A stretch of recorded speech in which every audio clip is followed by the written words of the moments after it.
Salut, salut, salut et bienvenue dans un nouvel épisode de French Mornings, le podcast. Si tu regardes la version vidéo de ce podcast, tu remarqueras peut-être que mes cheveux bougent au vent. C'est pas que je me prends pour Beyoncé, c'est juste que j'ai installé mon ventilateur juste à côté de moi parce qu'il fait une chaleur terrible. Donc filmer et enregistrer des épisodes en ce moment, c'est un peu compliqué, mais ça va aller et j'espère que tu écouteras cet épisode jusqu'au bout parce qu'il m'a demandé pas mal de travail. Si tu apprends le français, tu es au bon endroit. Je suis Elisa et j'enseigne le français sur mes réseaux sociaux, notamment sur ma chaîne YouTube French Mornings with Elisa et à travers les épisodes de ce podcast que tu écoutes. Si tu veux progresser en français encore plus vite et de manière structurée, tu peux aussi choisir un de mes cours de niveau A2 à B2 sur mon site frenchmornings.com. Aujourd'hui, je vais te parler d'un sujet brûlant. C'est dans le thème de l'actualité. C'est un sujet brûlant si tu rêves de venir vivre en France. On va parler de comment trouver un appartement. Certains disent que c'est devenu une mission impossible. Est-ce que c'est vrai? Qu'est-ce qui se passe exactement? Quelle est la situation au niveau du logement? Et surtout, comment faire pour augmenter tes chances de trouver ton chez-toi en France? On va voir ça ensemble. Avant de commencer, je te rappelle que tu peux télécharger gratuitement la transcription de cet épisode. Elle contient la transcription exacte, la liste du glossaire des mots importants et un quiz de compréhension pour mettre en pratique ce que tu as appris. Le lien est dans la description. Depuis plusieurs années, la France traverse une véritable crise du logement. Ce n'est pas seulement une question de chiffres, mais une question de quotidien pour tout le monde. On a des familles qui dorment parfois dans leur voiture, on a des jeunes qui enchaînent les colocations précaires, des personnes aussi qui doivent quitter leur ville parce qu'elles n'ont plus les moyens d'y vivre. Un exemple tragique et emblématique, c'est l'immeuble de la rue d'Aubagne à Marseille. En novembre 2018, deux immeubles s'effondrent en plein centre-ville, faisant 8 morts. Les immeubles étaient dans de très mauvais état. On peut considérer qu'ils étaient insalubres et pourtant, il y avait quand même des appartements en location. Depuis, la ville de Marseille a dû faire face à une réalité glaçante. Plus de 1300 immeubles sont considérés comme dangereux. Et des milliers de personnes ont dû être relogées en urgence. Et quand on se promène à Marseille rue d'Aubagne, on sent que le traumatisme est encore très présent. Ce drame reste assez localisé, ce n'est pas la norme, heureusement, mais la construction de logements neufs diminue fortement. Moins de 380 000 logements ont été construits en 2023, alors qu'il en faudrait au moins 450 000 par an.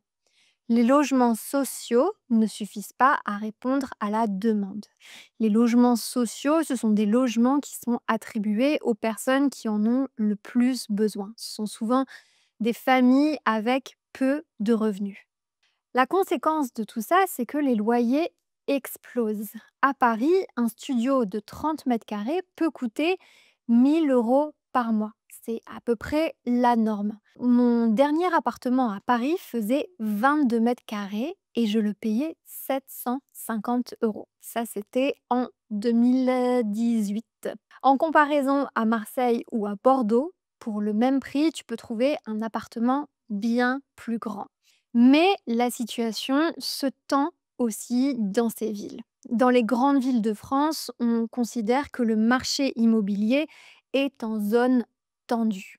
Il y a aussi un autre problème, les logements très mal isolés. C'est ce qu'on appelle des passoires thermiques. Ce sont des logements où on a très froid en hiver et très chaud en été. Et ces logements qui sont le plus mal isolés sont peu à peu interdits à la location. On a donc moins d'offres, encore une fois, sur le marché et donc plus de difficultés à trouver un logement.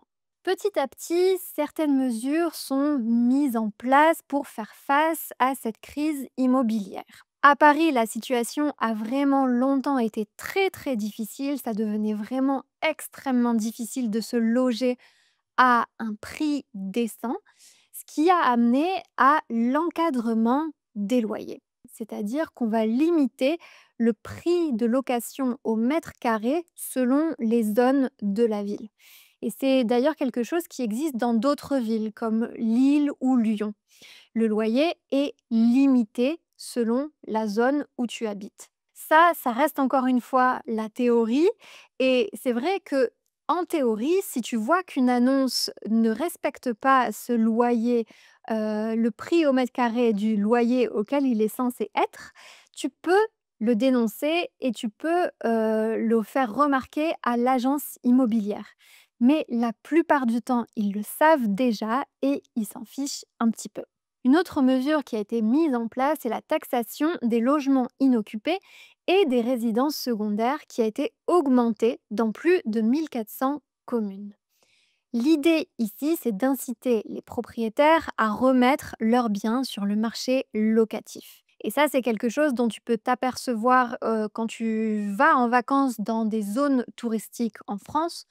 Par exemple, je pense au Pays basque, à toute la côte aquitaine où on a beaucoup de villages de bord de mer. On a énormément de maisons dont les volets sont fermés. Les volets, c'est ce qu'on met devant les fenêtres pour que le soleil ne passe pas.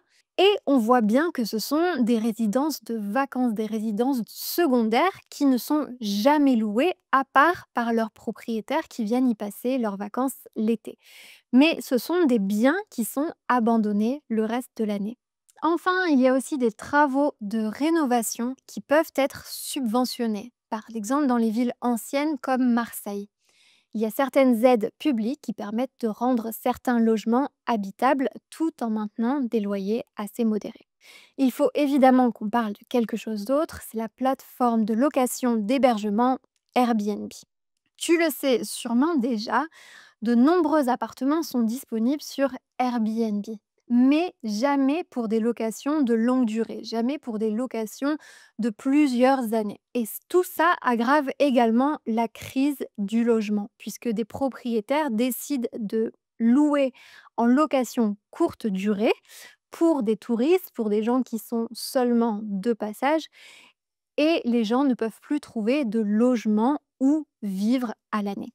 Le gouvernement a donc réagi. Désormais, un propriétaire ne peut louer sa résidence principale sur Airbnb, donc sa propre maison, que 90 jours par an. Au-delà, il risque jusqu'à 15 000 euros d'amende. Les maires des villes ont aussi plus de pouvoir pour limiter les locations touristiques. On va mettre en place par exemple des quotas ou bien des obligations d'enregistrement. On va aussi parfois refuser le changement d'usage du logement et interdire la location saisonnière. La conséquence, c'est qu'Airbnb devient un peu moins attractif pour les propriétaires qui commencent à se méfier de la politique qui va être mise en place vis-à-vis d'Airbnb dans leur ville. Et finalement, c'est peut-être une bonne chose pour les locataires qui cherchent à se loger à l'année. Maintenant, je vais te donner quelques conseils pour trouver un appartement en France. Le premier, c'est que tu dois préparer un dossier complet où il te faudra une pièce d'identité. Si tu travailles, il te faut aussi 3 fiches de paie, tes derniers bulletins de salaire. Il te faut aussi ton contrat de travail et ton dernier avis d'imposition. Si tu es étudiant, alors il te faudra simplement un certificat de scolarité de la part de ton université et il te faudra aussi 2 garants, c'est-à-dire 2 personnes qui accepteront de payer ton loyer au cas où tu n'as pas la possibilité de le faire. Et pour ces personnes-là, il faudra la même chose que tout ce que j'ai dit avant, donc leur pièce d'identité et leur dernier bulletin de salaire, ainsi que le dernier avis d'imposition. Mon deuxième conseil, c'est d'être extrêmement réactif. Malheureusement, trouver un logement dans des villes comme Paris, Marseille, Lille, des grandes villes, ça devient très compliqué. Donc, il faut être parmi les premiers à appeler dès que tu vois une annonce. Mon troisième conseil, c'est de faire en sorte qu'on ne t'oublie pas. Donc, pendant la visite, n'hésite pas à faire un petit peu la conversation à l'agent immobilier pour qu'il se souvienne de toi. Parfois, ça se joue à peu de choses et on dit que si le courant passe, c'est-à-dire que si on s'entend bien avec la personne avec qui on a visité, alors on a plus de chances que notre dossier soit choisi. Quand j'ai quitté mon appartement de Bordeaux, j'étais présente pendant que les gens qui allaient le récupérer après moi faisaient les visites. Donc j'étais avec l'agent immobilier et elle recevait plusieurs potentiels locataires. Et tous les locataires sont, quand tous les visiteurs plutôt sont partis, je lui ai demandé si elle pensait avoir trouvé la bonne personne et elle m'a répondu non, il y a personne avec qui le courant est passé.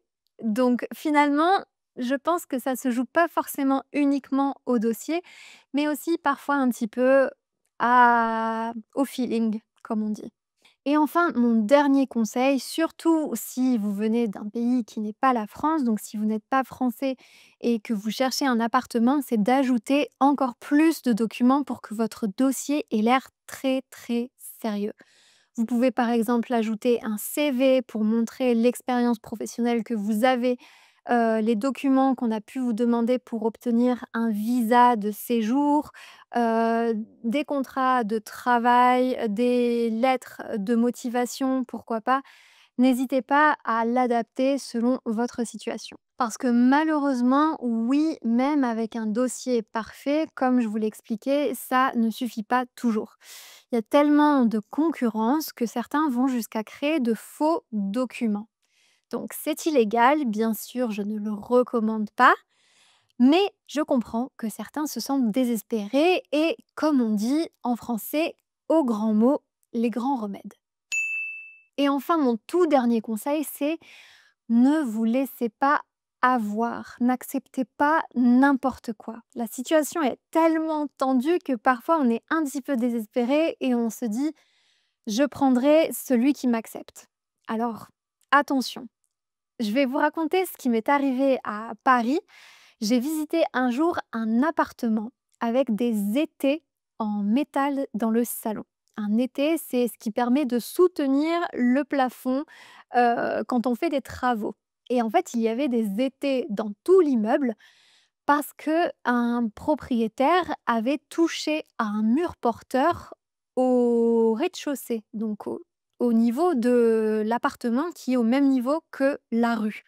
Il avait touché un mur porteur, ce qui mettait en danger tout l'immeuble qui pouvait potentiellement s'effondrer. Mais le propriétaire de l'appartement que j'ai visité prétendait que ce n'était pas grave et que ce serait réglé au bout de quelques mois. Mais évidemment, ce n'est pas du tout un risque à prendre. Donc il va y avoir forcément des propriétaires qui abusent un petit peu de cette situation, alors restez vigilants. Donc effectivement, trouver un appartement en France, à Paris notamment, c'est difficile, mais pas impossible. Il va falloir s'armer de patience, bien préparer son dossier, connaître ses droits et rester vigilant. N'oublie pas de télécharger le PDF gratuit de cet épisode, le lien est dans la description. Tu y trouveras la transcription, le glossaire de l'épisode et un quiz de compréhension. Et je te dis à très bientôt dans un prochain épisode.